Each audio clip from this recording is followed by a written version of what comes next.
లలిత exchange Utsav పాత నగల అదే బరువుకి కొత్త నగలు తీసుకో నగల ప్రైస్ లో 20% ఆదా చేసుకోవచ్చు. దీని తర్వాత కూడా ఇంకొక పెద్ద మచ్చన పడ్డది పైన చాలా మందికి ఒక క్వశ్చన్ మార్క్ ఉంది.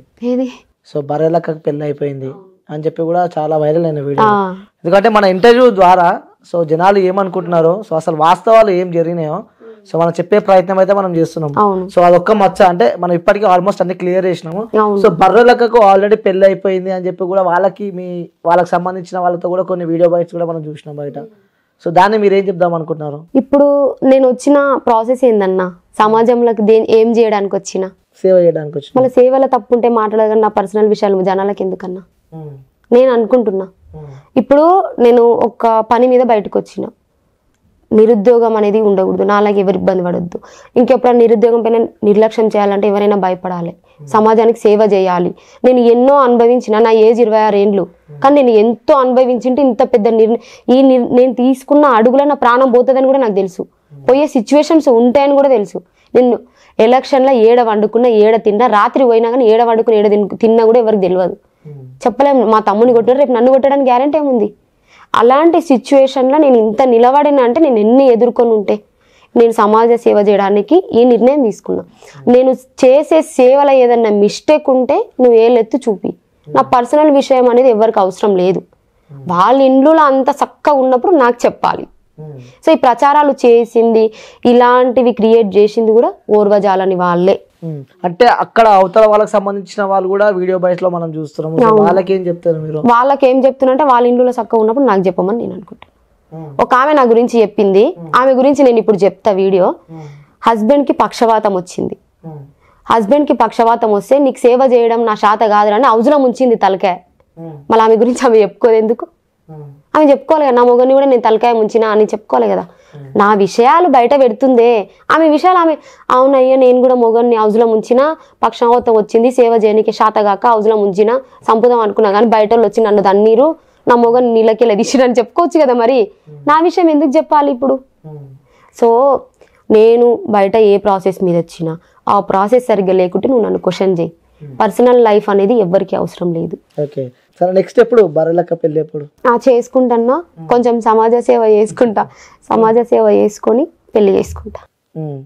సో ఎమ్మెల్యేగా ఆల్రెడీ పోటీ చేసినావు, అయిపోయింది. నెక్స్ట్ ఎంపీగా కూడా పోటీ చేస్తా అంటున్నావు, తర్వాత ఎమ్మెల్సీ కూడా పోటీలో ఉండబోతుందా? ఉంటా, కన్ఫర్మ్ గా. తగ్గనన్నా, ఎందుకు నేను పోటీ చేయొద్దా?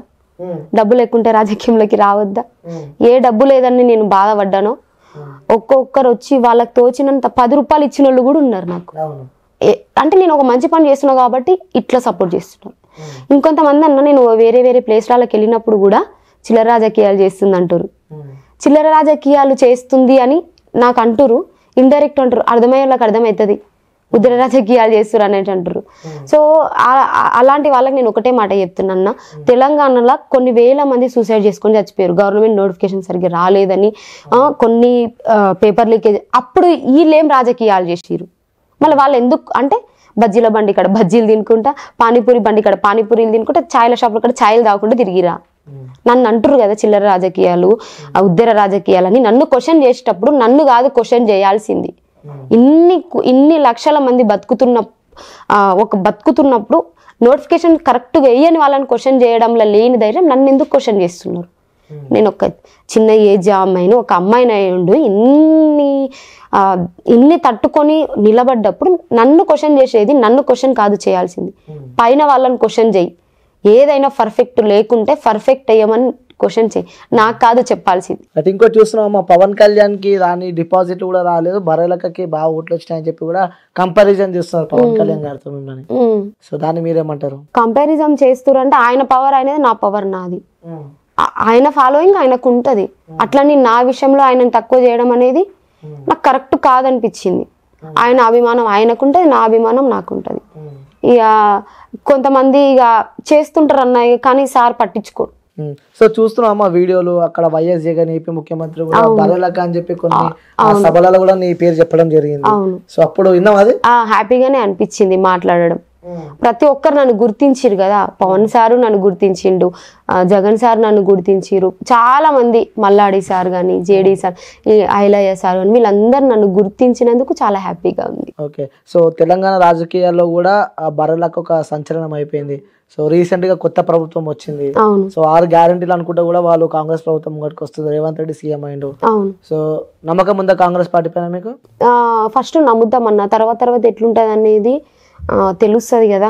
ఇప్పుడు ఒకటే మనం నెల రోజులకే అనడం కరెక్ట్ కాదు. వాళ్ళు ఆల్రెడీ చెప్తానే ఉన్నారు అన్నీ చేస్తున్నాం, ఇంకా గవర్నమెంట్ ఇంకా ఎంపీ ఎలక్షన్స్ అవన్నీ ఫామ్ అయినాక కొంచెం టైం ఉందనేసి చెప్తారు. మనం కూడా తొందర నిందేయడం కరెక్ట్ కాదు కదా. సో మనం చూద్దాం, కొంచెం చూసి తర్వాత కాకపోతే. రైట్.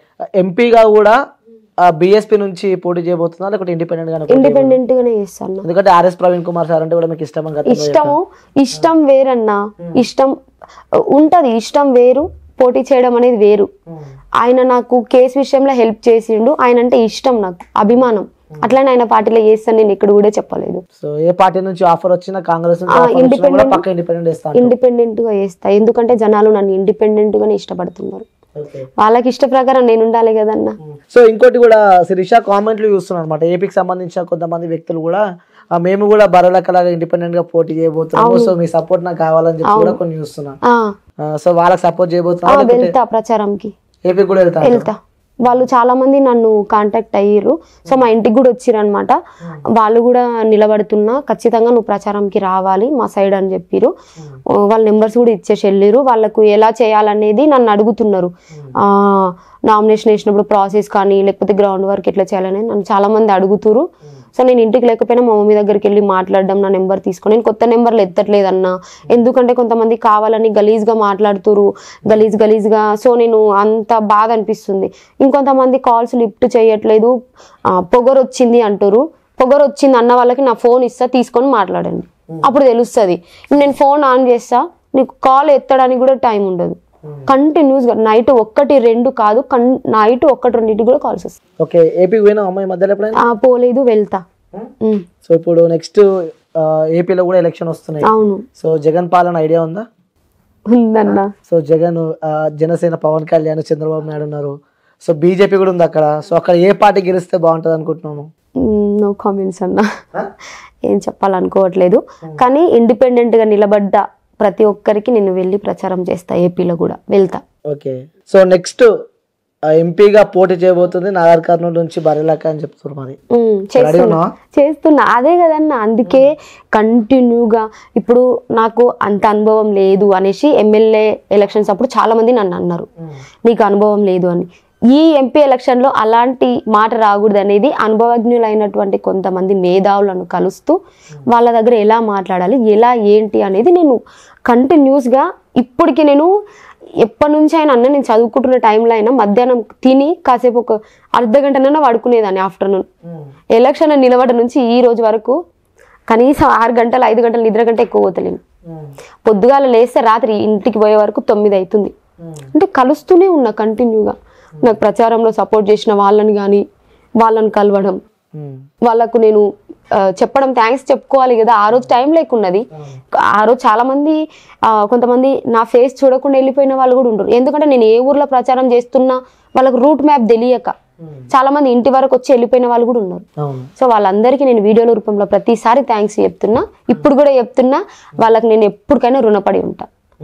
ఇంకా ఏంటి అంటే కొంతమంది అన్న నేను నెంబర్ ఇచ్చిన నాకు హెల్ప్ చేయండి అని నెంబర్ ఇచ్చిన ఆ నెంబర్ మిస్యూజ్ చేస్తున్నారు. కొన్ని వీడియోల ఇన్స్టాలో కొన్ని ఫేక్ అకౌంట్స్ క్రియేట్ చేసి నాకు బాయ్ ఫ్రెండ్ లేడు, మీకు బాయ్ ఫ్రెండ్గా ఉండాలనుకుంటే ఈ నెంబర్ కాల్ చేయండి అని నా నెంబర్ పెడుతున్నారు. సో ఇలాంటి ఫేక్ ప్రచారాలు చేసే వాళ్ళు కూడా ఇలాంటివి చేయకూడదు. నేను చెప్తున్నా, నా నెంబర్ అంతా పోయింది. సో ఏది వాట్సాప్లో కూడా గలీజ్ మెసేజ్లు, గలీజ్ ఫొటోస్, వీడియోస్ ఏమేమో షేర్ చేస్తున్నారు. సో వాట్సాప్ మెసేజ్ చూడడం కూడా బంద్ చేసిన. సో ఒక అమ్మాయిని నేను మెయిన్ అసలు నేను ఎంత పెద్ద స్థాయికి ఎదిగినా అమ్మాయినైతే అమ్మాయినే కదా. సో ఒక అమ్మాయిని అయినప్పుడు ఏ థంబ్నెయిల్స్ పెట్టాలి, కొంతమంది సూపర్ అన్న నాకు చాలా సపోర్ట్ చేసారు. కానీ కొంతమంది ఓన్లీ వ్యూస్ పరంగానే ఏ థంబ్నెయిల్ పెట్టినా అవసరం లేదు, వ్యూస్ పోవాలి, నాకు హైలైట్ కావాలి. సో ఇక్కడ కొన్ని విషయాలలో వ్యూస్ అనేది ఇంపార్టెంట్, కొన్ని విషయాలలో అమ్మాయి లైఫ్ అనేది కూడా ఇంపార్టెంట్. ఇంకోటి కొన్ని యూట్యూబ్ ఛానల్స్ పైన కూడా శిరీష కేసు పెట్టినా కేసు పెట్టినా. ఎందుకు పెట్టద్దు చెప్పు? నేను వాస్తవాలే రాష్ట్రము కావాలని కొన్ని యూట్యూబ్ ఛానల్స్ పైన శిరీష కేసు పెట్టింది అని చెప్పి కూడా వింటున్నాను. కొన్ని ఛానల్స్ కాదు, ఒక ఛానల్ పైన పెట్టిన సో ఆ ఛానల్ కూడా దేనిపైన పెట్టిననే ముందు ముందు క్లారిటీ అనేది ఇస్తా. సో ఇన్ని వీడియోస్ మా ఫాదర్ వీడియో పెట్టినా నేను ఇప్పటి వరకు ఆ వీడియో చూడలేదు. చూస్తే నేను ఏడ వీక్ అయిపోతాను, నాకు అవసరం లేదు. ఎవరు పెట్టేది వాళ్ళు. మా ఫాదర్ వీడియో పెట్టిన కింద కామెంట్స్ చదవండి, ఒక్కటి నెగిటివ్ లేదు. నువ్వు ఇప్పుడు ఎక్కడన్నా కనిపిస్తే కొట్టేటట్టు ఉన్నారు. ఆల్రెడీ కొడదామని చూసిరంట మొన్న తెలకపల్లి గ్రామంలో. ఇట్లా బర్లక్ వాళ్ళ ఫాదర్ అంటే సంథింగ్ ఎవరెవరు అరే పట్టుకొని రా వీని బిడ్డనే బ్లేమ్ చేసి అనేసి ఏదో బెదిరింపులు వచ్చినాయని నాకు తెలిసింది. అది నిజమా అబద్ధమో నాకు తెలియదు. సో ఏదైనా కానీ అప్లోడ్ చేసే ముందు ఒకటే చెప్తున్నా, సరే నేను ఏదైనా చిన్నదాన్ని, సరే మీరు ఎన్నో ఇంటర్వ్యూలు చేసి ఉంటారు, నాకైతే ఇది ఎక్కువ చాలా పెద్ద ఇంటర్వ్యూలు అయితే కాదు, ఎంత చేసినా చిన్న ఇంటర్వ్యూ అంటే తక్కువ కౌంటింగ్ అనమాట నా ఇంటర్వ్యూస్. నేను ఏదైనా మిస్టేక్ మాట్లాడితే దాన్ని తీసేసారు, నా చెల్లి లాంటిదో నా అక్క అట్లా అనుకోవాలి. కానీ ఇది ఏదో దాన్నే హైలైట్ చేసి అట్లా మాట్లాడి నా లైఫ్ స్పాయిల్ చేసి ఇంకా మస్తు లైఫ్ ఉంది నాకు. నెక్స్ట్ ఇక పెళ్లి చేసుకోవాలి, నాకు వాళ్ళ ఫ్యామిలీ నుంచి కానీ మా ఫ్యామిలీ ఎలాంటిది ఉండొద్దు అంటే ఇలాంటి థంబ్నెయిల్స్ అనేటివి కొన్ని ఉండకూడదు. పదాలు తెలియని పెదవులకు అమృత వాక్యం అమ్మ. సంతానలేమి సమస్యతో బాధపడుతున్న ప్రతి స్త్రీమూర్తి బాధను మేము అర్థం చేసుకోగలం. Fertinine world best embryology lab మరియు జిల్ట్రిక్స్ అలారం సిస్టాన్ని మొట్టమొదటిసారిగా ఏపీ మరియు తెలంగాణలో ఈ నెల 9న ప్రముఖ సినీ నటి స్నేహ, స్పెయిన్ దేశానికి చెందిన international senior embryologist Javier Herrera గారు ప్రారంభించారు. ఈ శుభతరుణంలో రక్త పరీక్షలు, AMH test, RBS, సెమిన్ analysis, ultrasound scan, follicle scan ఈ నెల 31 వరకు ఉచితంగా అందిస్తుంది. 49 49 అంటే సంతానం, 49 అంటే సంతోషం.